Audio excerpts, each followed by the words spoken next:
শনিবারে দিতিপ্রিয়ার জন্মদিন গেল। এই বিশেষ দিনটি কি বিশেষ মানুষের সঙ্গেই কাটিয়েছেন অভিনেত্রী? উত্তর জানা নেই। তবে জন্মদিনে প্রেমিককে নিয়ে নতুন তথ্য সামনে আনলেন দিতিপ্রিয়া। বয়ফ্রেন্ড ইন্ডাস্ট্রির মানুষ নন এবং কলকাতাতেও থাকেন না, একথা তিনি আগেই জানিয়েছেন। এবার জানালেন চেন্নাইতে থাকেন প্রেমিক, যিনি এখনো সকলের কাছে রিভুবাবু নামেই পরিচিত। কারণ হবু জামাইকে এ নামেই ডাকেন দিতিপ্রিয়ার মা। চেন্নাইতে থাকলেও প্রেমিক কিন্তু বাঙালি, কাজের সূত্রেই চেন্নাইতে থাকা। প্রেমিক কোন পেশার সঙ্গে যুক্ত সেটাও ফাঁস করতে চান না দিতিপ্রিয়া। তবে এক সাক্ষাৎকারে বলেন যে প্রেমিকের কাজ তিনি দেখেন। কেন রিভুবাবুতেই মন হারালেন দিতিপ্রিয়া? অভিনেত্রী জানিয়েছেন যে তার বাহ্যিক সৌন্দর্য নয়, বরং মানুষ দিতিপ্রিয়াকে ভালোবেসেছেন প্রেমিক, সেই কারণে তাদের সম্পর্ক এত গভীর। সঙ্গে এও যোগ করেন যে ছেলেরা তো সহজে সব কথা বলে না, তবে সে তাকে তার জীবনের ছোট বড় সব কথাই বলে।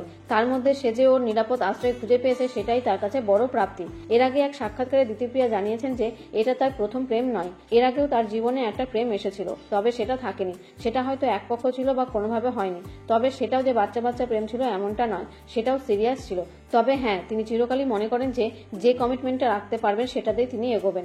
প্রেম ভাঙায় তীব্র যন্ত্রণা পেয়েছিলেন, মিউচুয়ালি সেই সম্পর্ক থেকে বের হয়ে এসেছেন তিনি। যখন বুঝেছেন যে অপর তরফে কোনো ইমোশনাল অ্যাটাচমেন্ট নেই, তার কথায় এক্ষেত্রে কেউ তো কাউকে বলে না যে বের হয়ে যাও, তার ব্যবহারে বুঝে নিতে হয়। রিভুর আগে দিতিপ্রিয়ার জীবনে যে মানুষটি ছিলেন তিনি ইন্ডাস্ট্রির অন্দরের লোক ছিলেন। একবার প্রেমে ধাক্কা খাওয়ার পর এবার আর টলিপাড়ার কাউকেই মনে ধরল না দিতিপ্রিয়ার।